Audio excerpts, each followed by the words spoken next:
ワールドラバーで大ヒット。リピーターが続出。レシーブが楽しい。究極のチャンスメイクラバー。アポロ5超極薄。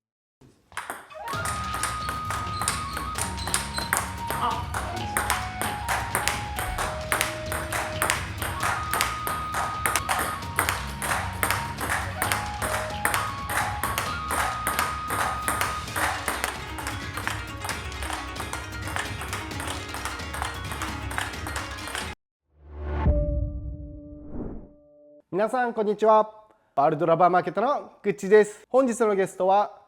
MI 青春卓球クラブの岩川コーチです。岩川コーチは全日本選手権に出場した実績を持つ実力者です。中国式ペンホルダーで両面に粘着ラバーを使っています。彼は東京都調布市の卓球場でレッスンをしています。レッスンの詳細については概要欄をご確認ください。本日の動画のテーマは裏面打法に挑戦する時の3つの注意点について解説していただきます。この内容はペンホルダーで裏面打法に挑戦したい方が対象になります。片面日本式ペンホルダーの最大の悩みとは相手から厳しいボールをバックに送られることです。バックショートに限界を感じた日本式ペンホルダーの選手たちは裏面打法に挑戦してきました。成功した選手もいますが、裏面打法が難しくてバックショートに戻る選手も多いです。岩川コーチは自身の指導経験を生かし、この悩みを解決します。この動画を学ぶことができれば、裏面の基本打法、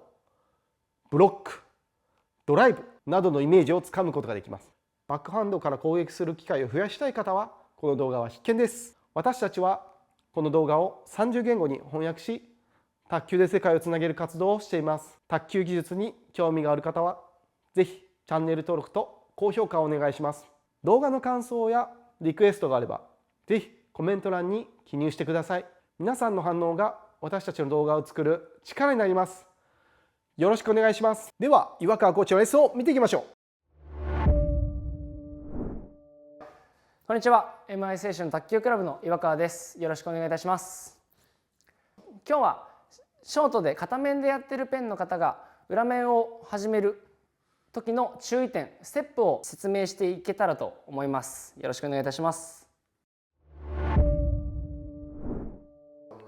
ステップ1つ目です。片面、特に日本式のペンの方は、ショートで親指を外すので、ここの出っ張りに人差し指をすごく深くはめてる方が多いかなと思います。中国式ペンで片面の方でも結構人差し指使う方多いかなと思います。フォアハンドではいいんですけど、フォアハンドやショートではそれでいいんですけれども、裏面だと人差し指が深く入ってしまうとボールの左側しか取れないようなグリップになってしまいますし、まっすぐの面がどうしても出しづらくなってしまいます。なので人差し指はなるべく抜いてあげて、ほとんど持たないような状態でやってあげると裏面がまっすぐの面を出しやすくなります。そうですね、自分でラケット持って少し握ってもらうと分かるかなと思うんですけれども、人差し指は抜いてラケットを持つ後ろの3本の指と親指で挟んで持ってあげられるように最初意識してやってみてください。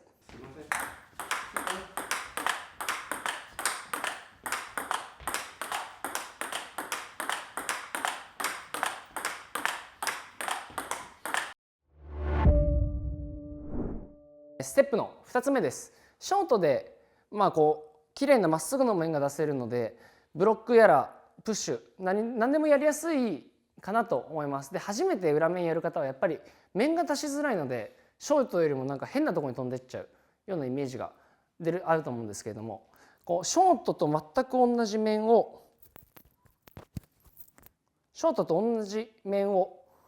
ひっくり返して出せるようにして、後ろの指と親指で握ってあげる。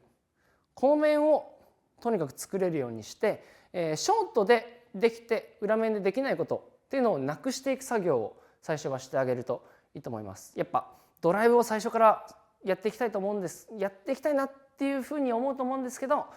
綺麗に振れるようにするためには最初はショートでできて裏面でできないっていうことをなくしてあげられるようなイメージでやってあげてください。練習相手とかでもしっかりブロックを裏面でやってあげるような作業をしていっていただけるといいと思います。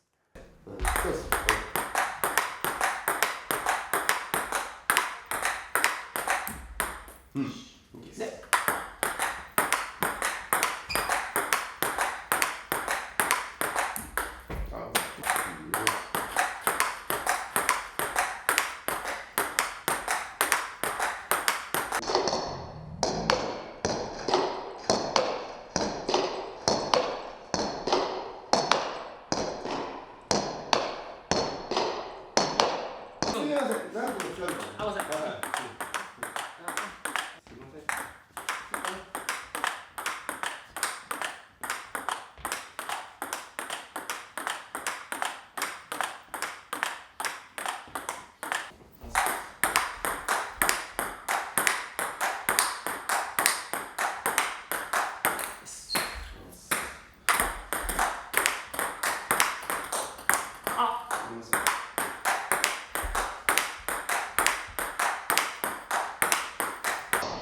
いきます。じゃあステップ3つ目です。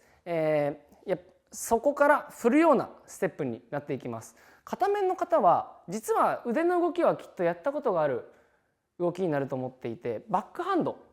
体の横で振るバックハンドの肘の動き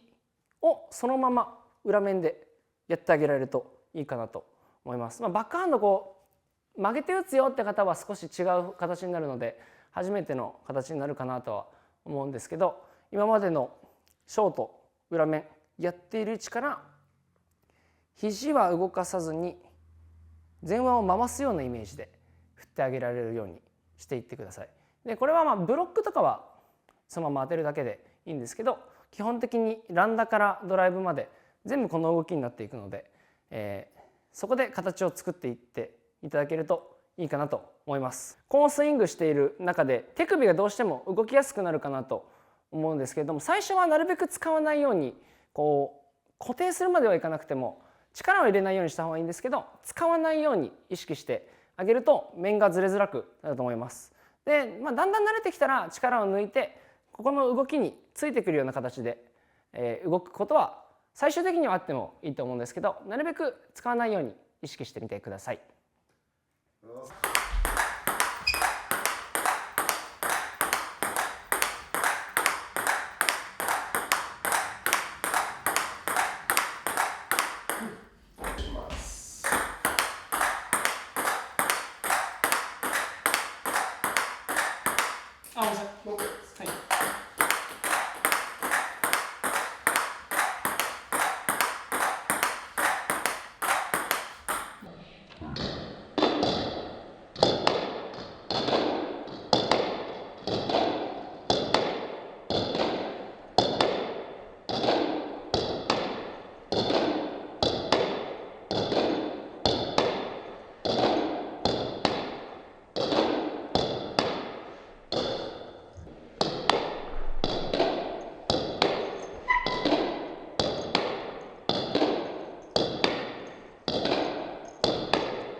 この3つのステップ揃えば綺麗な面も出せるようになりますし、ちゃんと振れるようになるので、シェイクの方のバックハンドに負けない裏面を作り上げることができるかなと思います。とにかく最初は面を作るっていうのを大事にしてやっていただけたらと思います。薄く当たってしまっているとシェイクの厚く当ててくるバックハンドにはやっぱり押し負けてしまうので、最初のステップ1、2の方を大事にしていただいて、あとは振るだけっていう風になっていくので、意識してやってみていただけたらいいかなと思います。海外発送をスタート。世界228カ国にお届けします。詳細は概要欄をご覧ください。